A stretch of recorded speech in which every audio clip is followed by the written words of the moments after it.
She had a secret. But one day, I stumbled upon it. Look, I never thought I'd be that guy.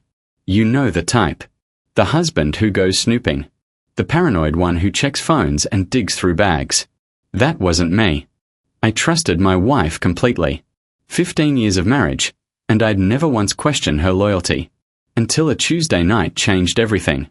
I was lying in bed, half watching some show on my tablet, when I heard the shower turn on. Normal enough, right? Except this was Marissa's second shower that day. And my wife. She wasn't exactly the type to shower twice daily. She was more of a quick rinse every other day unless I've got somewhere to be kind of woman. Hell, I used to joke that she could go camping for a week and not miss indoor plumbing. So 2 showers in one day. My brain filed that away as weird, but I didn't think much of it yet. The water was still running when I noticed her handbag slouched on the chair by our dresser. It looked like a bomb had gone off inside it. The zipper was wide open, and half her stuff had spilled out onto the floor. Lipsticks, receipts, loose change, hairbands scattered everywhere like confetti. Now, here's the thing. I'm not the kind of husband who rifles through his wife's purse. That's sacred territory. That's like reading someone's diary or going through their phone without permission. You just don't do it. It's one of those unspoken marriage rules, right up there with don't finish the ice cream without asking, and remember the damn anniversary. But the mess was driving me crazy. I've always been a neat freak, and seeing all that chaos on our bedroom floor made my eye twitch. So I figured, you know what? I'll be the good guy here. I'll clean it up before she gets out and start stress organizing at midnight like she does when work gets overwhelming. I got down on my knees and started picking things up. Tampons, breath mints, old gum wrappers, a crushed granola bar, 3 nearly identical tubes of chapstick. Seriously, why do women carry so many lipsticks and chapsticks? They all look the same to me. That's when my hand touched something different. It was cold. Metallic. Smooth. Expensive feeling. Not like the usual drugstore junk she kept in there. I picked it up and held it toward the bedside lamp to get a better look. It was this sleek silver tube, about 4 inches long, with clean lines and a minimalist design. Honestly, it looked like something you'd see in an Apple store. Premium. Modern. The kind of thing that costs way too much for what it actually does. The entire surface was covered in Japanese characters. Crisp black text against polished silver. My first instinct? Medical thing. Maybe she's dealing with some feminine issue she's embarrassed about. Marissa always hated talking about personal health stuff. She once had a UTI for 3 days before finally admitting she needed to see a doctor because she didn't want to make it a big deal. But then my brain kicked in with the obvious question. If it's medical, why is the packaging entirely in Japanese? And why wouldn't she have mentioned it to me, even in passing? Curiosity won out. I grabbed my phone off the nightstand, opened the camera, and pointed it at the Japanese text. Google Translate is a beautiful thing. I held the phone steady, waiting for the app to work its magic while the shower kept running in the background. The translation popped up on my screen. Premium men's personal lubricant. Long-lasting formula. For men's use. I read it again. Then I read it a 3rd time, just to make sure I wasn't seeing things. Men's lubricant. Not women's. Not for couples. Not intimate wellness or whatever euphemism they usually use. Specifically for men. My stomach dropped. I turned the tube over in my hands. It wasn't new. Not even close. The thing was maybe half empty, with that worn look products get when they've been used regularly. There were even slight fingerprint smudges on the silver finish. My mind started racing. Marissa and I barely used lubricant. Maybe twice in the past year, and when we did, it was the basic stuff from CVS in a plain bottle that cost like $8. This thing. This looked like it cost more than our weekly grocery bill. Fancy packaging. Imported. Premium. And it definitely wasn't for us. I sat there on the floor, holding this tube, feeling my heart start to pound. The shower was still going. I could hear Marissa humming something. She sounded happy. Relaxed. That's when my eyes drifted to her tablet on the desk. The screen was still lit up, glowing softly in the dim room. She must have been working on something before her shower and forgot to lock it. The home screen showed her usual organized setup. App folders with cutesy names. Work stuff. Fun things. Groceries. Wait. Groceries? I stared at that folder like it was written in a foreign language. Marissa didn't use grocery apps. Ever. This was a woman who insisted on physically going to 3 different supermarkets to find the exact brand of marinara sauce she liked. She didn't believe in online grocery shopping. Said she needed to see and feel the produce before buying it. So why the hell did she suddenly have a folder labeled groceries on her tablet? It was like finding out your friend who's terrified of dogs just adopted a pit bull. It didn't make sense. My hands were trembling as I reached for the tablet. I tapped the folder. Inside was one app. Just one. Some messaging platform I'd never seen before. Plain icon. No name I recognized. The kind of app that's designed to blend in, to look boring and forgettable. My thumb hovered over it. I knew this was the moment. The point of no return. Once I opened this, I couldn't UNC whatever was inside. Maybe it was nothing. Maybe I was being paranoid. Maybe there was a perfectly reasonable explanation for all of this. But I knew better. I tapped it. The app opened to a chat screen. Right at the top was a conversation thread with someone named Leo. No profile picture. Just a shadowy avatar. Generic. But the messages? Those weren't generic at all. Thursday can't come fast enough. Got our room at the Marriott, the one with the good view. Don't forget to bring that silver tube you mentioned. Last time was incredible. This time's going to blow your mind. Going to make you forget your husband even exists. I felt like I'd been punched in the chest. I scrolled up with shaking hands. More messages. Dozens of them. Weeks and weeks of back and forth. Detailed descriptions of hotel rooms. Photos that made me want to throw the tablet across the room. References to that tube. That damn silver tube I was still clutching in my other hand. I checked the dates. Every Tuesday for the past 2 months. Every late night at the office. Every girls' night with Sarah. Every time she'd come home exhausted and said she was too tired to even talk. All lies. The shower shut off. I could hear Marissa moving around in the bathroom, probably looking at herself in the mirror, maybe thinking about Leo, maybe planning their next meetup. I looked at the tube in my hand. Then at the messages on the screen. Then back at the tube. Something cold settled in my chest. Not anger yet. Something worse. Clarity. She thought I was stupid. She thought I'd never figure it out. She'd been drugging my evening milk, sneaking out while I was unconscious, sleeping with some guy who lived in our building, and then coming home to play the loving wife. The bathroom door started to open. I quickly put everything back where I'd found it. The tube went back in her purse. The tablet went back on the desk, exactly as she'd left it. I climbed back into bed and picked up my own tablet, trying to look casual even though my heart was hammering like a drum.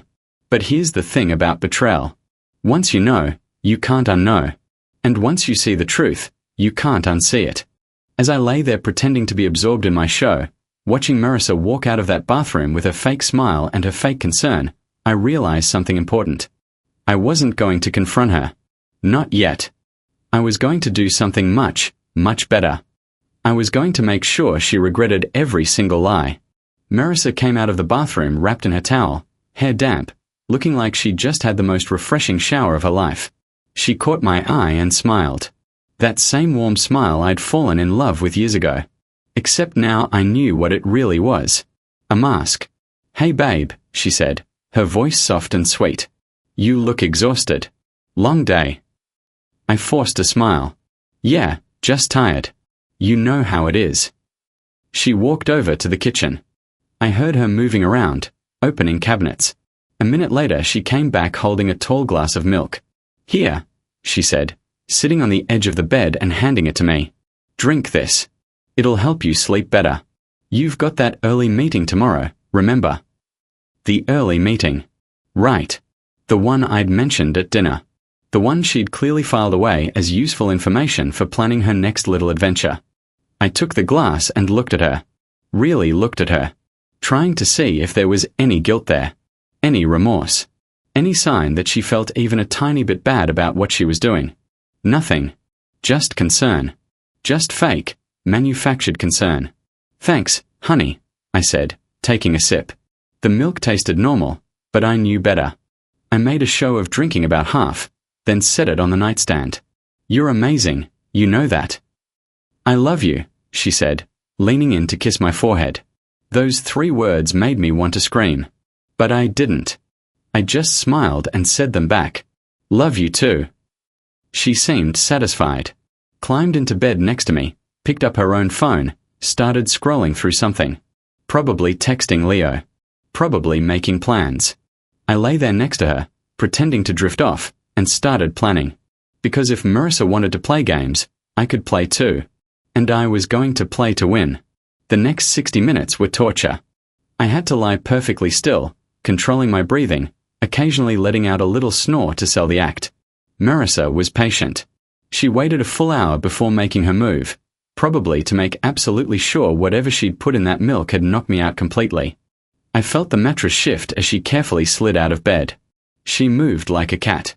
Quiet. Deliberate. This wasn't her first time doing this.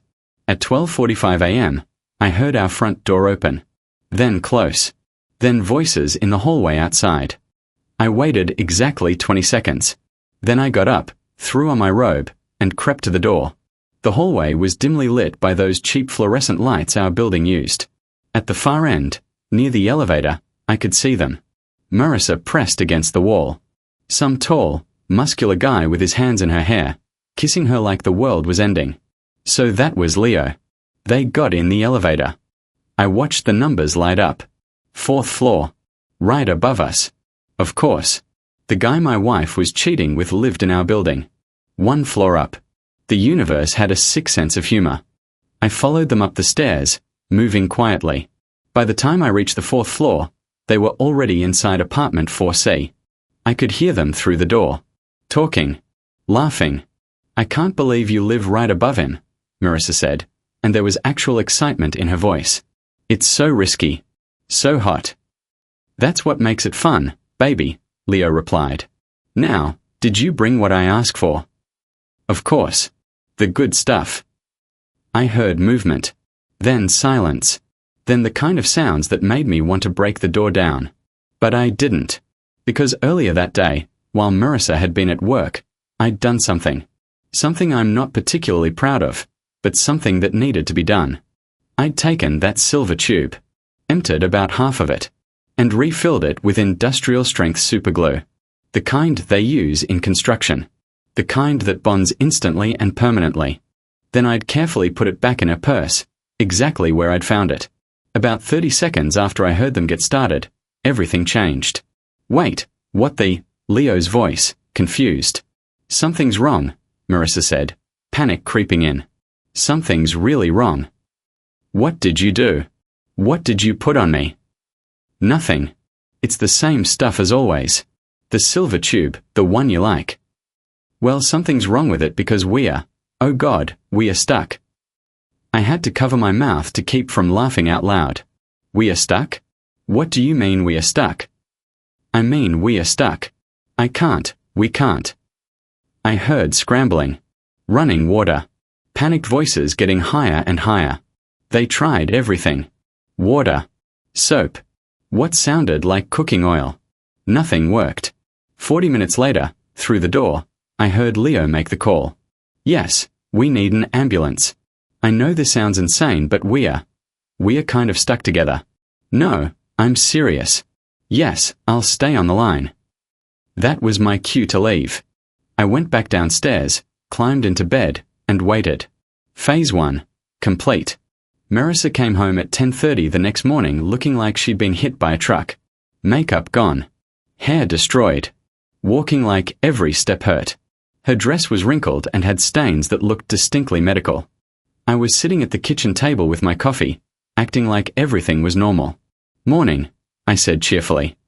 Rough night at work. She froze. There was a crisis. Client emergency. Had to stay late. Must have been some emergency. You look terrible. And why are you walking like that? Did you hurt yourself?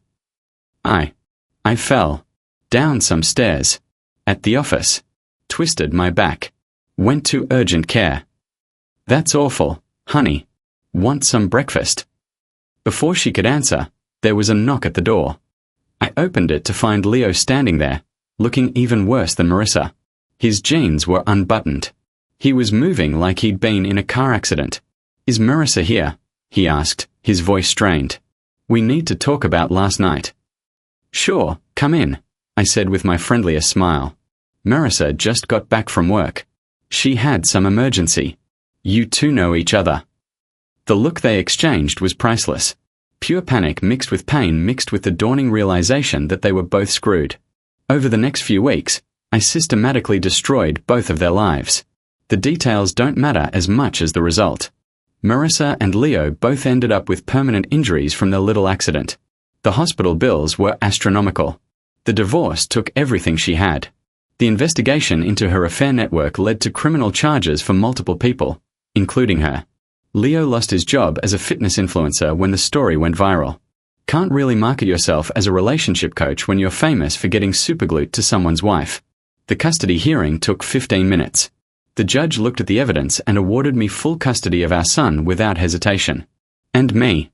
I walked away with everything. The house. The savings. My dignity. My son. I ran into Marissa about 6 months after everything was finalized. She was at a coffee shop, looking small and tired and defeated. She tried to apologize. Said she'd made a mistake. That she'd lost her way. I looked at her and felt absolutely nothing. "You didn't make a mistake," I said. "You made choices.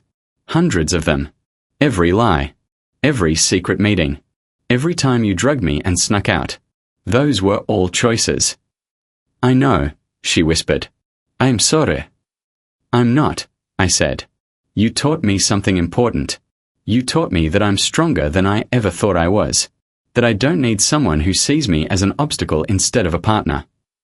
I left her there with her cold coffee and her regrets. Because here's what I learned. Revenge isn't about anger. It's not about being cruel. Real revenge is letting someone destroy themselves with their own choices, then stepping aside and watching the consequences catch up. She cheated. She lied. She thought I was too stupid or too trusting to ever figure it out. And I made her pay. Not with violence. Not with hatred. But with truth. With consequences. With reality. That silver tube of Japanese lubricant told me everything I needed to know. And everything I learned, I used. Some people call it revenge.